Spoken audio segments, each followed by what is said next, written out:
ही लगे मोदी मोदी के नारे। पीएम मोदी ने सदन में विपक्ष को खूब धोया। पीएम मोदी के बोलते ही विपक्ष की बोलती हुई बंद। मोदी के जवाब सुनते ही महागठबंधन में पड़ गई फूट। अविश्वास प्रस्ताव पर मोदी ने दिया विपक्ष को करारा जवाब। मणिपुर मामले पर कांग्रेस को सुनाई खरी खरी। पिछले कई दिनों से विपक्ष द्वारा लाए गए अविश्वास प्रस्ताव के इर्द गिर्द घूम रही देश की राजनीति का आखिरकार अंत हो गया और इसी के साथ अविश्वास प्रस्ताव भारी मतों के अंतर से औंधे मुंह गिर गया। इससे पहले मणिपुर के मुद्दे को लेकर विपक्ष के द्वारा लाए गए अविश्वास प्रस्ताव और विपक्ष के सवालों का जवाब देते हुए पीएम मोदी ने करीब 2 घंटे से अधिक विपक्ष को जमकर धोया और जमकर खरी खोटी सुनाई। इतना ही नहीं, मणिपुर के मुद्दे पर मोदी कांग्रेस पर ही आग बबूला हो गए और वहां की स्थिति परिस्थिति के लिए कांग्रेस को ही जिम्मेदार ठहरा दिया। वहीं पीएम मोदी राहुल गांधी के उस बयान पर भी सदन में बोलते समय बेहद नाराज नजर आए, जिसमें राहुल गांधी ने मणिपुर की घटना पर उसे भारत माता की हत्या करार दिया। इस पर मोदी ने करारा जवाब देते हुए कांग्रेस की विभाजनकारी नीतियों के खुलासे कर दिए। अब आपको विस्तार से बताते हैं सदन में पीएम मोदी के 2 घंटे से अधिक चले भाषण की मुख्य बातें। भले ही मणिपुर के मुद्दे को लेकर मोदी सरकार को घेरने वाला विपक्ष आज मोदी के जवाब सुन हैरान रह गया। इतना ही नहीं, बौखलाया विपक्ष मोदी के भाषण ही सदन को छोड़कर चला गया। इस समय राजनीतिक गलियारों का माहौल बेहद गर्म है, क्योंकि लोकसभा में जब से विपक्ष अविश्वास प्रस्ताव मोदी सरकार के खिलाफ लेकर आया है और मुद्दा बनाया है, तो मणिपुर मुद्दे पर लगातार कहा जाता रहा कि देश जल रहा है, मणिपुर जल रहा है, पर पीएम चुप क्यों हैं? 80 दिन में बोले भी तो मात्र 30 सेकंड के लिए। बार बार शोर शराबा कर मानसून सत्र की बैठक स्थगित कर देते हैं, क्योंकि उनको न्याय से तो कोई लेना देना नहीं है, बस राजनीति करनी है। और आज जब अविश्वास प्रस्ताव का आखिरी दिन है, प्रस्ताव पेश हुए 2 दिन हो चुके हैं और इससे पहले कल केंद्रीय गृह मंत्री अमित शाह ने भी विपक्ष को जवाब दिया था, लेकिन विपक्ष तो एक ही रट लगाए हुए था कि पीएम मोदी बोलते नहीं। वहीं विपक्षी इंडिया के अविश्वास प्रस्ताव पर जवाब देने के लिए पीएम मोदी ने लोकसभा आते हैं और संसद में पीएम मोदी की जैसे ही एंट्री होती है, वैसे ही मोदी मोदी के नारे लगने लगते हैं। मोदी मोदी से पूरा संसद गूंज उठता है। ये देख विपक्ष के बैठे सभी नेताओं ने एक बात तो भाप ली कि आते के साथ ही जब मोदी मोदी के नारे लग रहे हैं तो उनकी दाल नहीं गलने वाली। और जैसे ही पीएम मोदी ने संबोधन शुरू किया, वैसे ही विपक्ष की बोलती बंद हो गई। पीएम मोदी ने विपक्ष के एक सवाल का करारा जवाब दिया। उनके हर जवाब पर तालियों की गड़गड़ाहट सदन में सुनाई दी। पीएम मोदी ने कहा कि विपक्ष का अविश्वास प्रस्ताव हमारे लिए शुभ है, क्योंकि इससे पहले भी जब 2018 में भी मोदी का इस अग्नि परीक्षा को पास कर चुके हैं और विपक्ष पर जमकर हमला बोल चुके हैं। विपक्ष अविश्वास प्रस्ताव लाया था और उसका क्या नतीजा हुआ, ये सबके सामने है। मोदी सरकार के खिलाफ विपक्ष 9 साल में 2 बार अविश्वास प्रस्ताव लाया है। पहली बार विपक्ष 2018 में अविश्वास प्रस्ताव लाया था। इस प्रस्ताव पर 11 घंटे तक लंबी बहस चली थी, जिसके बाद मोदी सरकार ने बहुमत साबित कर दिया था। उस समय प्रस्ताव के पक्ष में 126 और विरोध में 335 वोट पड़े थे और साथ ही उस समय 20 जुलाई 2018 को पीएम लोकसभा में बोल रहे थे। तब उन्होंने सदन से अविश्वास प्रस्ताव को खारिज करने की अपील करते हुए कहा था, वैसे मैं समझता हूं कि यह अच्छा मौका है कि हमें अपनी बात कहने का मौका तो मिल रहा है, लेकिन देश को यह भी चेहरा देखने को मिला है कि कैसी नकारात्मकता है, कैसा विकास के प्रति विरोध का भाव है। ठीक उसी प्रकार आज पीएम मोदी के भाषण से विपक्ष को 2018 का वो दिन याद आ रहा होगा।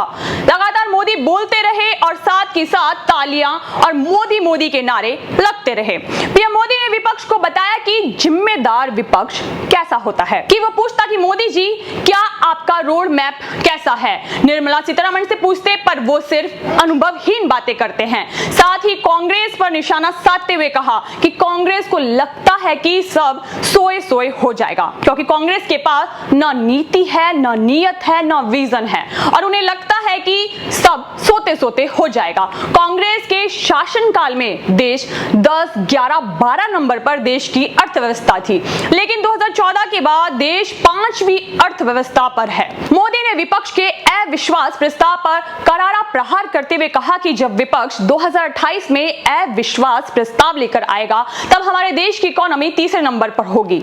इस पर विपक्ष कुछ बोल नहीं पाया और साथ ही कहा कि विपक्ष पाकिस्तान की बातों पर भरोसा कर लेता था और विपक्ष को भारत की सेना पर भरोसा नहीं था। और पीएम ने कहा कि विपक्ष को भारत की वैक्सीन पर भरोसा नहीं, जबकि देश की जनता ने वैक्सीन पर भरोसा जताया। पर विपक्ष को विदेशी वैक्सीन पर विश्वास है, क्योंकि विपक्ष को भारत के नागरिकों पर भरोसा नहीं है। जैसे जैसे पीएम मोदी विपक्ष पर कड़ा प्रहार करते रहे तो विपक्ष को बोलने के लिए सिर्फ मणिपुर और इंडिया, जो कि उनके महागठबंधन का नाम है, उसके नारे लगाता रहा, क्योंकि जिससे पीएम पूरे देश की जनता के सामने विपक्ष की पोल खोल रहे थे और ये विपक्ष देख नहीं पा रहा था। इसी बीच लोकसभा अध्यक्ष को चलती कार्रवाई में बोलना पड़ा कि पीएम मोदी बोलेंगे और आप लोगों ने पहले कहा था कि कोई नारेबाजी नहीं होगी। अध्यक्ष ने सभी विपक्षियों को नारेबाजी ना करने को कहा और पीएम ने कहा कि कांग्रेस घमंड में चूर है, उसको जमीन नहीं दिखाई देती है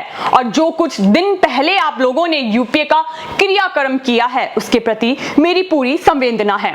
साथ ही खंडर पर नया प्लास्टर लगा रहे हैं और जिसके पीछे विपक्ष है और उसे देश की जुबान का पता नहीं, और कांग्रेस लाल मिर्च हरी मिर्च में भी फर्क नहीं समझ पाती है। पूरे देश की जनता देख रही है अब विपक्ष जो बार बार सत्र में हंगामा कर रहा था कि पीएम मोदी बोलते नहीं, अब जब पीएम बोल रहे हैं तब विपक्ष खास करके कांग्रेस को अब कोई सवाल नहीं मिल रहा है। सब पीएम के संबोधन को सुन रहे हैं, क्योंकि अब विपक्षियों को समझ तो आ गया कि एनडीए के आगे इंडिया नहीं टिक पाएगा। वहीं पीएम मोदी ने कहा, भाग्य चंद की आज तक सोई है तकदीर, दूर युद्ध से भागते हैं नाम रखा रणधीर। वहीं महागठबंधन इंडिया के नाम को भी लेकर पीएम बोले कि इन्हें लगता है कि नाम बदलकर देश पर राज कर लेंगे। तो गरीब को क्या इनका नाम नजर आता है पर काम नहीं? देश देख रहा है, सब देख रहे हैं। अपनी कमियों को ढकने के लिए कांग्रेस ने चुनाव चिन्ह और विचारों को भी चुरा लिया है। कांग्रेस पर पीएम मोदी ने किया करारा हमला और महागठबंधन इंडिया में शामिल सभी दलों और शीर्ष नेताओं से कहा कि आप सभी तो अनुभवी हैं, आप सब तो समझ से काम ले, क्या देश और देश हित के लिए जरूरी है। और एक परिवार ने गांधी नाम भी चुरा लिया। ये इंडिया महागठबंधन नहीं, घमंडिया गठबंधन है। इस बारात में हर कोई दूल्हा बनना चाहता है और कहा कि जनता जनार्दन से आप पाप कैसे छुपाओगे? नहीं छुपा पाओगे। कांग्रेस का पहला चुनाव चिन्ह गाय बच्चा था, फिर उन्होंने हाथ का चिन्ह बनाया और उस हाथ में सबको वश में कर लिया। कांग्रेस को परिवारवाद का प्रतिबिंब बताया, क्योंकि हमेशा से गांधी के बाद बताया और हमेशा से गांधी परिवारवाद का विरोध करते हैं, लेकिन कांग्रेस को परिवारवाद और दरबारवाद पसंद है, लेकिन इसका नुकसान आम जन को उठाना पड़ता है और जो परिवार से बाहर है उनका भविष्य नहीं है, क्योंकि सबको पता है कि कांग्रेस हमेशा से परिवारवाद की राजनीति करती आई है। विपक्ष के इंडिया को पीएम मोदी ने घमंडिया बताया, क्योंकि अब राहुल गांधी की सांसदी बहाल हो गई है और इंडिया में अध्यक्ष कौन बनेगा, क्योंकि यूपीए नाम बदलकर इंडिया रखा और यूपीए की अध्यक्ष सोनिया गांधी थी। तो अब परिवारवाद की राजनीति करते हुए क्या इंडिया में राहुल अध्यक्ष होंगे?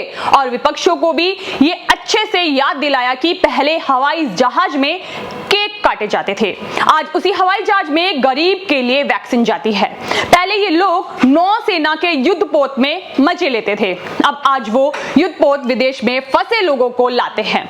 वही विपक्ष को दिक्कत है कि गरीब का बेटा कैसे यहां बैठा है। पीएम मोदी ने राहुल गांधी पर निशाना साधते हुए कहा कि मैं कांग्रेस की मुसीबत समझता हूं, एक ही फेल प्रोडक्ट है और उसको बार बार लॉन्च करते हैं और पीआर वाले मोहब्बत की दुकान का प्रचार करते हैं। मोदी ने विपक्ष के कई पाप गिनवाए। अब तय तो हो गया कि एनडीए 2024 में फिर प्रचंड बहुमत से आएगी और साथ ही पीएम मोदी ने विपक्ष को बता दिया कि जब जनता के पास गए तो जनता जनता ने भी पूरी ताकत के साथ इनके लिए नो कॉन्फिडेंस घोषित कर दिया, क्योंकि इंडिया में भी कांग्रेस ये नहीं चाहती कि पूरे 26 दलों में से कोई प्रधानमंत्री बने। वो सिर्फ ये चाहते हैं कि उनके परिवार का ही पीएम बने, बाहर का उन्हें मंजूर नहीं। क्योंकि मणिपुर पर चर्चा करने का इरादा विपक्ष में नहीं था, क्योंकि मणिपुर की हालत पर अमित शाह ने बताया, पर विपक्ष को चर्चा से मुद्दों से कोई मतलब नहीं था। क्योंकि एक तरफ राहुल गांधी भारत माता की हत्या की बात करते हैं, तो कांग्रेस का इतिहास भारत माता को तोड़ने का रहा है। ये टुकड़े टुकड़े गैंग का प्रोत्साहन करते हैं। वंदे मातरम गीत के भी इन लोगों ने टुकड़े किए। साथ लोकतंत्र में जिनका भरोसा नहीं होता वो सुनाने के लिए तैयार होते हैं, लेकिन सुनने का धैर्य नहीं होता है। अब शब्द बोलो भाग जाओ, कूड़ा फेंको भाग जाओ, झूठ फैलाओ भाग जाओ, यही जिनका खेल है। ये देश इससे अपेक्षा ज्यादा नहीं कर सकता। मणिपुर पर बात की तो देश को भी इनके झूठ का पता चल जाएगा। अविश्वास प्रस्ताव पर इन्होंने हर विषय पर बोला, हमने कहा था कि अकेले मणिपुर पे आओ। गृह मंत्री ने चिट्ठी लिखी थी, लेकिन साहस नहीं था, इरादा नहीं था। पेट में दर्द था, दर्द पेट में हो रहा था और ठीकरा फोड़ रहे थे हमारे सिर पर। सिवाय राजनीति के इन्हें कुछ करना नहीं, इसलिए इन्होंने खेल खेला। मणिपुर में जो हुआ वो शर्मनाक है, उस पर राजनीति करना उससे भी ज्यादा शर्मनाक है। पीएम मोदी ने मणिपुर पर कहा कि मणिपुर में फिर से शांति स्थापित होगी और सजा दिलाने का भरपूर प्रयास हो रहा है। और मणिपुर में जो अपराध हुआ है वो अक्षम्य है। मणिपुर विकास की राह पर तेजी से बढ़ेगा और मणिपुर में शांति का सूरज फिर उगेगा। पूरा सदन और देश मणिपुर के साथ है और नॉर्थ ईस्ट से मेरा इमोशनल कनेक्ट है। अब जिस तरह से विपक्ष को पीएम मोदी ने धो डाला, शायद अब इंडिया की नैया डूबने वाली है और जनता की समझ में भी अच्छे से आ गया कि इंडिया के पाप खत्म नहीं होने वाले। देश विदेश की तमाम बड़ी खबरों से जुड़े रहने के लिए देखते रहिए खबर इंडिया। धन्यवाद।